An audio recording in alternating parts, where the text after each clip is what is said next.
Hello everyone, welcome to my channel. We are still in the Floriworld. We are not yet finished. It's a big building where you can see a lot of display here about the plants and the flowers. And the machine also where you can put the bracelet. And this one also, they put a video about the flowers, how they cultivate.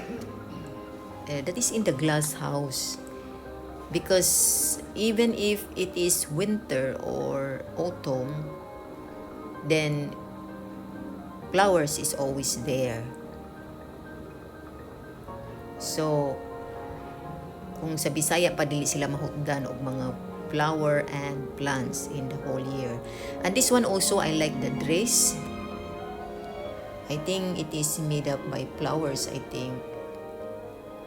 Yeah, this flower art museum, they call it. This one I like it. The color, the violet, the blouse, and also this one. It's very interesting. This one I really hold it. It's like something in the, I think in the flower. Oh, and then they make like this. Very nice so far. I like it. Like how you call it, agukoy. Is it agukoy? Kung sa Bisaya pa. The design at the back, it's a very interesting. And also the place also. And you can put your bracelet here, and then you can watch this one, the different kind of flowers here, the quality, the plants, etc. So your eyes is really, when you look at it, you enjoy watching it.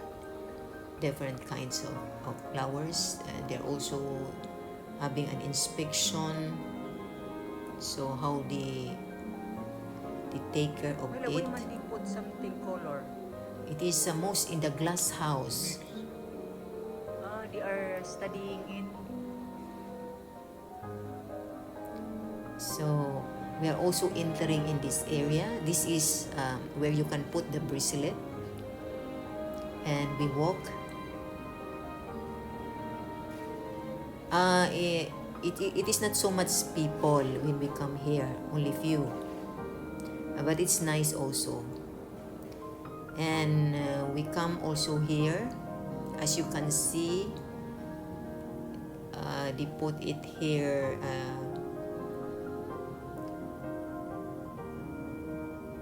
30 million flowers and plants. 30,000 species of flowers and plants are auctioned in total.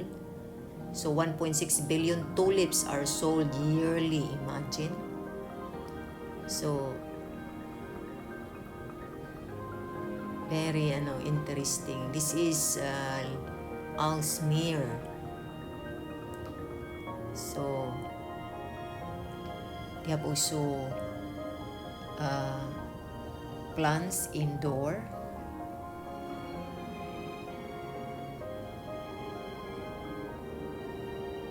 In watching this video, you have an idea. In putting your flowers in the plants in the room indoor, so it's nice. Here is the bouquet. Only when we come here, because we are not so many, so we don't have a bouquet here. You cannot buy, but usually it is in this area.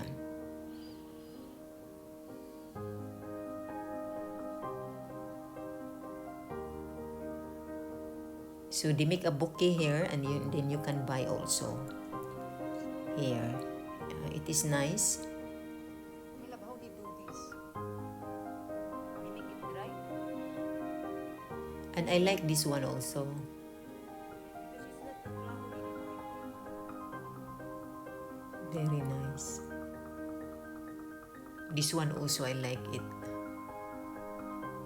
They're very creative.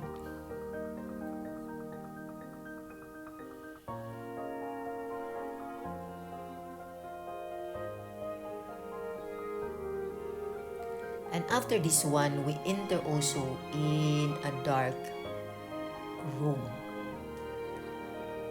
in this area where you can pause this one.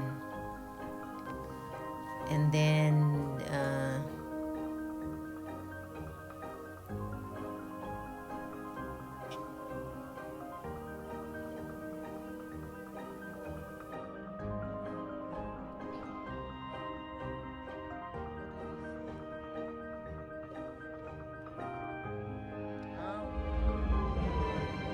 And then me, I will click.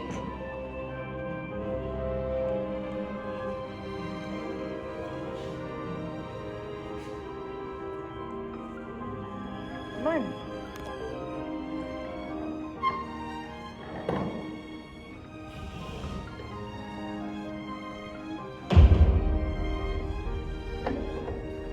And how about me?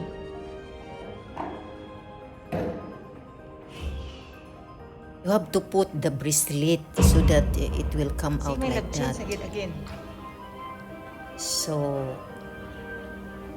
I'm not aware of that, and then when you push, and then it will come like that, and then the result is like that.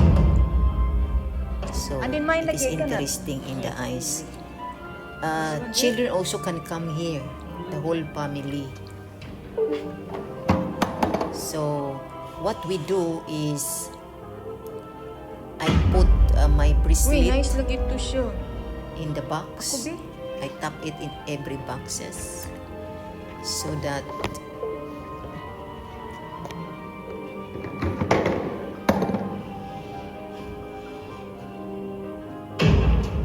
then the result will come like this. Sabi. So you are just like you are playing.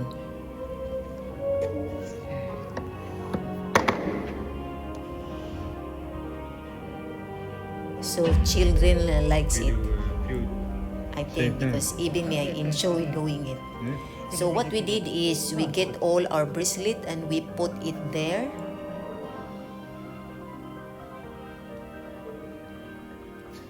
And then we start posing. And this one.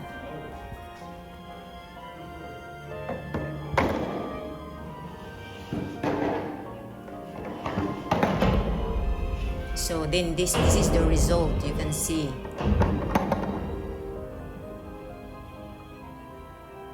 Only they have a limit. You cannot do it all the time. It is only once. So after that, we come here again in this area, and this one also, the flower rice. Oh, I will.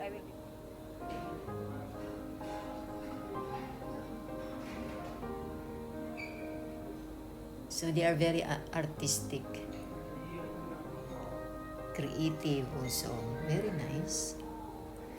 This is not fresh flower, but the way they arrange is very nice.